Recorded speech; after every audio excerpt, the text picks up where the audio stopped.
Motor വാഹന വകുപ്പിന്റെ പേരിൽ വ്യാജ ഓൺലൈൻ തട്ടിപ്പ്. നിരവധി പേർക്ക് പിഴ അടക്കണമെന്ന് കാട്ടി സന്ദേശം വന്നു.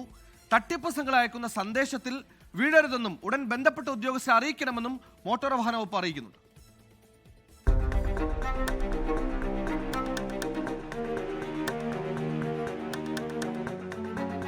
നാട്ടിൽ പലവിധ തട്ടിപ്പുകൾ നടക്കുന്നു. അതിനൊപ്പം മോട്ടോർ വാഹന വകുപ്പിനെയും കൂട്ടുപിടിച്ചിരിക്കുകയാണ് തട്ടിപ്പിന്. MVDയുടെ പേരിൽ ഓൺലൈൻ വഴി സന്ദേശം അയച്ച് വാഹന ഉടമകളിൽ നിന്ന് പണം തട്ടുന്നതാണ് പുതിയ രീതി. ട്രാഫിക് നിയമലംഘനം നടന്നതായി കാണിച്ച് MVDയുടെ പേരിൽ സന്ദേശം അയക്കും. അതിൽ കാണുന്ന ലിങ്ക് വഴി പണമടയ്ക്കാനും ആവശ്യപ്പെടും. ഇത്തരത്തിൽ തിരുവല്ല തെങ്ങേലി സ്വദേശി സുരേഷ് കുമാറിന് സന്ദേശം ലഭിച്ചു.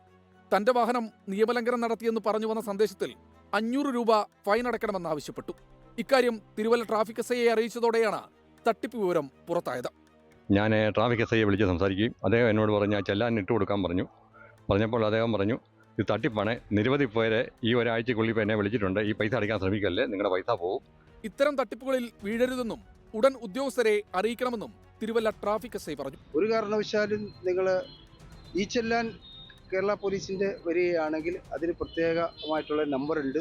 അത് നിങ്ങൾ ഒന്നിൽ ട്രാഫിക് യൂണിറ്റ് വന്ന് അടയ്ക്കുകയോ അല്ലെങ്കിൽ നിങ്ങൾ അക്ഷയ സെൻറ്റർ വഴികൾ മാത്രം അടയ്ക്കാവുള്ളൂ.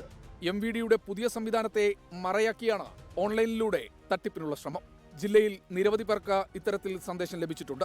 കഴിഞ്ഞ ഒരാഴ്ചക്കിടെ സന്ദേശം ലഭിച്ച 15-ലധികം പേർ ട്രാഫിക് പോലീസ് സ്റ്റേഷനിലെത്തി പരാതിപ്പെട്ടു.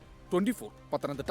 ലോകത്തെവിടെയായാലും ഏത് സമയത്തും 24 വാർത്തകളും ഓഗ്മെന്റഡ് റിയാലിറ്റി പാക്കേജുകളും എക്സ്പ്ലെയിനറുകളും വിശദമായി കാണാൻ ഞങ്ങളുടെ YouTube ചാനൽ നിങ്ങൾക്ക് സബ്സ്ക്രൈബ് ചെയ്യാം.